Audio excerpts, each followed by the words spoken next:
નમસ્કાર મિત્રો, વ્યાસ પંચાગ કરતા શાસ્ત્રી અમિત વ્યાસના જય માતાજી, જય શ્રી કૃષ્ણ, જય મહાદેવ.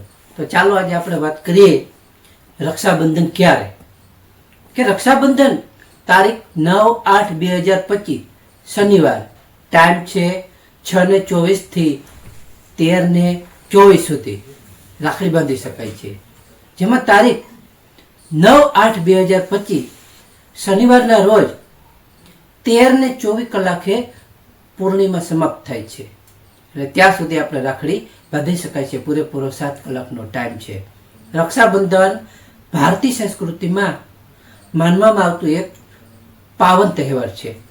ભાઈ બહેનના પ્રેમ, સ્નેહ અને રક્ષણના અતૂટ બંધનનું પ્રતીક છે. શાસ્ત્રોક્ત દ્રષ્ટિએ જોઈએ તો રક્ષાબંધનનો અર્થ રક્ષા એટલે કે સૂત્ર બાંધવું, અને જે માત્ર ભાઈ બહેન પૂરતું સીમિત નથી, પરંતુ તેના પ્રાચીન સંદર્ભો અને અનેક વિષયોને સ્પર્શ કરે છે.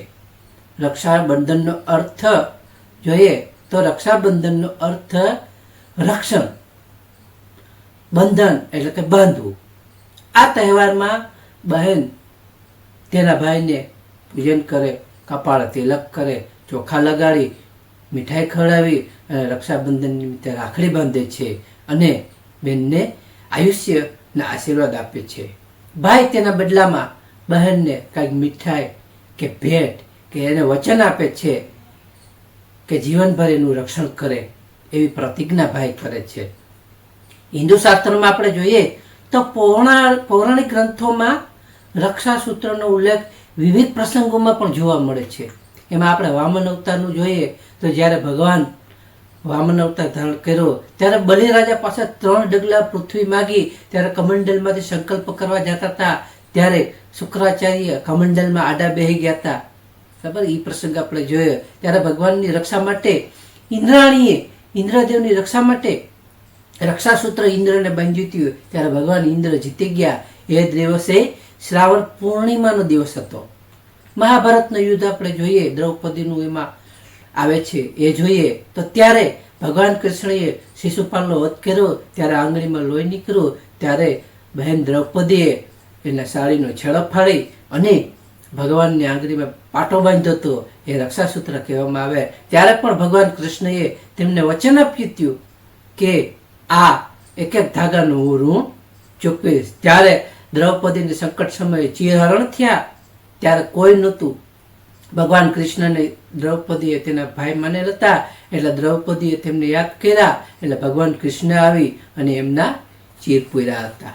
યમરાજ યમુના મહારાણીને ત્યાં મળવા ગયા, ત્યારે બેન યમુના મહારાણીએ તેમને ભાઈ માની અને તેમને રક્ષાસૂત્ર બાંધી દીધું.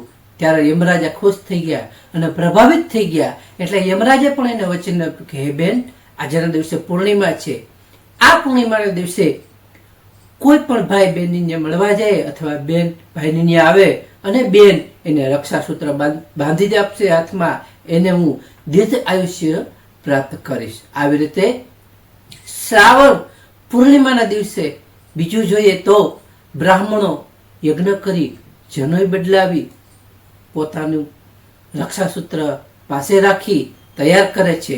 એ રક્ષાસૂત્રમાં યજ્ઞમાં મંત્રોચ્ચાર દ્વારા અભિમંત્રિત કરે છે અને એ રક્ષાસૂત્ર જ્યારે યજમાનોમાં એ બ્રાહ્મણ બાંધે છે અને એનો મંત્ર છે યેન બદ્ધો બલિરાજા દાનવેદ્રો મહાબલો તેન પાપી પુત્તિ રક્ષે માચલ.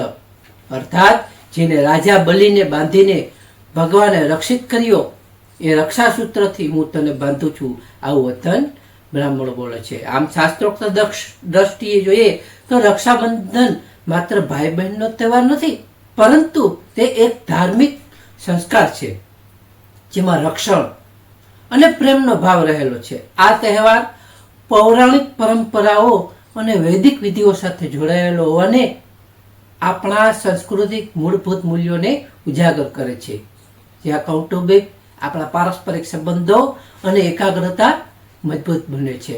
નમસ્કાર મિત્રો, તો આટલું જ. આ વિડીયોને શેર કરો, લાઈક કરો અને સબસ્ક્રાઈબ કરો.